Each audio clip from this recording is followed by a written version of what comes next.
So today we're going to talk about the health of the housing market. So if you're out there, you're thinking of maybe should I buy, should I not buy? I'm just here to provide you guys some information on where I think housing's going in 2023. And then we're going to talk about rates at the end of this thing. So let me go over my assumptions on the housing market, the health of the housing market, and where we are right now. So you can see headline news everywhere as mortgage demand plummets. Why? Rates are sky high, decades high, and home values are out the roof. But is there going to be a crash, a correction, or what's really going on in the housing market? That's what we're going to discuss today. I'm going to provide you the facts, and then you make the decision if it's a good time to buy or not. So when we dive into this, the first thing we're going to see is right here, housing inventory. So what we want to look at is supply demand.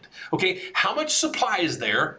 And then how much demand, that's going to give us a focus in on where home prices are going to go. So we see here that inventory is starting to increase, and there's multiple reasons why. Existing homes, so people that own a house right now, they're putting their house on the market at record numbers, but they're not getting what they want. So they're starting to do a little bit of negotiating, I'll put it that way, to help buyers buy their properties while the housing market is still hot. So you can see housing inventory is at really, really high levels. We won't dig in on this. I'll give you all the context down below so you can look at it yourself. The next piece of the puzzle is we see in Yahoo Finance, housing experts, home sales cancellations are exponentially canceling. Here's why. We had a program that started at the beginning of the year. It was a long-term rate lock for those out there building houses. A lot of people didn't believe me, and I kept saying rates are going to go up. Here's why. So a lot of people kept sitting on the fence, not locking in their rates, to realize they got pre-approved last year at 2.5%, 2.99%.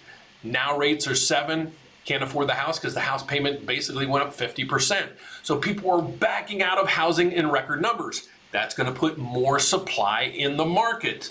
The next piece of the puzzle we see here is building permits. Now, building permits on the single-family home side is dwindling rapidly. But what's really making people money is apartment building and housing complexes and so forth. So when you come to the building permits, you can see the building permits on multifamily homes are skyrocketing and continue to skyrocket when you see single family homes starting to deplete. So more people, more investors are moving to multifamily properties because that's where the money is.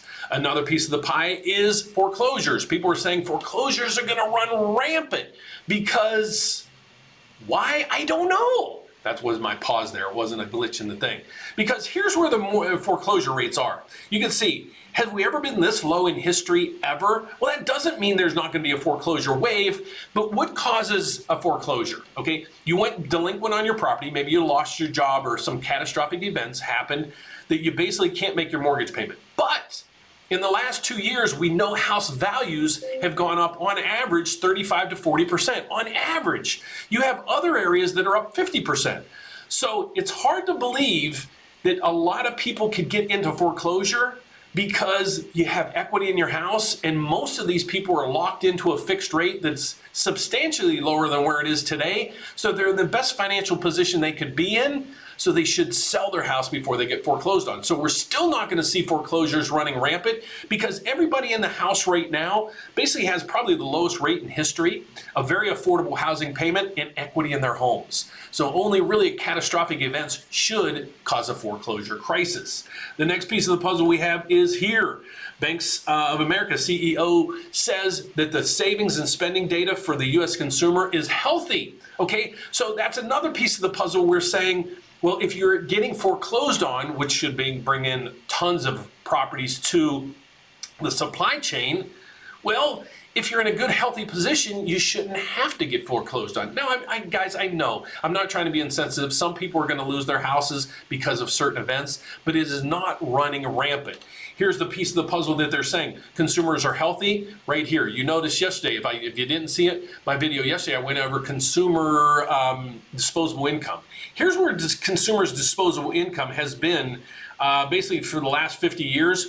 Look at over here where you can see we had a huge spike during the pandemic, and now we're back to levels where we were pre-pandemic levels. So a lot of people have spent that money that they've saved over the pandemic because they were getting, PPP packages, unemployment, which was paying them more than they were making at work, and whatever the reason is. You can't blame me because the chart behind me is actually validating what I'm saying is correct, because we had the highest consumer disposable income ever in history during the pandemic. And then last but not least, we see here mortgage demand is plummeting. So when we wrap all this together, what's happening? We have more and more houses on the market. We have less demand for mortgages, meaning less competition for you guys. So what's going to happen? Well, house prices should begin to stabilize substantially. Should they crash? Well, no, because people that are in the house now, what would cause a crash? Causing a crash would be where there would be so much supply in the market that the demand isn't there to suck up that supply. Well, if you're in a house now, most people don't have to sell. I'll repeat that, don't have to sell in today's market. Back in 2008, they had to sell because they were in a subprime mortgage product with a teaser rate, that the teaser rate started adjusting and people's housing payments started to double and triple. You're not seeing that in today's market. So you have a healthy consumer, you have great mortgage products out there, there are no subprime loans, there's no teaser interest rates and everything else, and you have supply coming to market.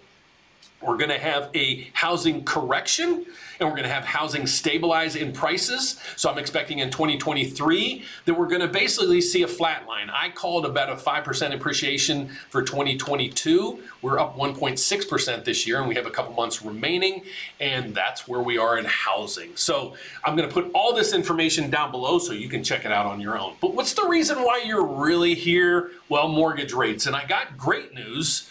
Mortgage rates aren't really doing anything. No, they haven't gone up, a 0.5% in the past day, or, a 0.25% in an afternoon. Here's what they're doing. They're already starting to come back down.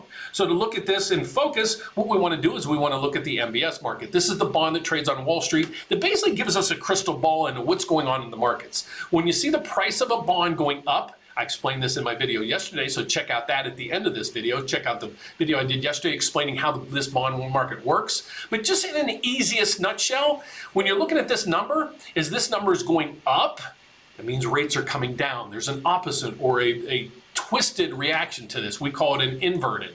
So when you look at this, if the market is up 30, that means rates are going to come down probably about maybe 0.1. Not a ton, but at least we're in a good direction for today. So my name is Dan Frio. I do the mortgage update or the rate update every day. If you'd like to find out more about me and my team, all you need to do is go over to therateupdate.com, and here it is right here. We have a special feature for you guys. It's free service. Everybody tells you to get 3 quotes. I'm gonna give you a challenge. I want you to get 2 quotes. Then what I want you to do is email me or upload your loan estimates so we can review it with over 85 of the nation's largest mortgage companies and banks. How do you do that? Well, you go to our website, then you go right here, and you're gonna click it. Okay, what I want you to do is fill out your information, upload those 2 loan estimates in here, and then give us about an hour, maybe 2 hours at the most. We're going to review your loan estimate with over 85 of the country's largest lenders to see where you match up against those. Can we get you a lower rate? Maybe a lower rate and lower cost. That's what we're going to check on. So I need you to go to therateupdate.com and check out our free loan estimate tab. So that's it for today, guys. Thank you so much for watching. Hope you find value in my channel. If you do, don't forget to check us out on podcasts. So go to your whatever podcast channel you watch or listen to and type in or search Dan Frio or the Mortgage Update with Dan Frio. You're going to find yours truly with over 1,000 podcasts out there. So hope you find value in that as well. So thanks for watching. God bless, guys. I'll see you tomorrow. Bye-bye.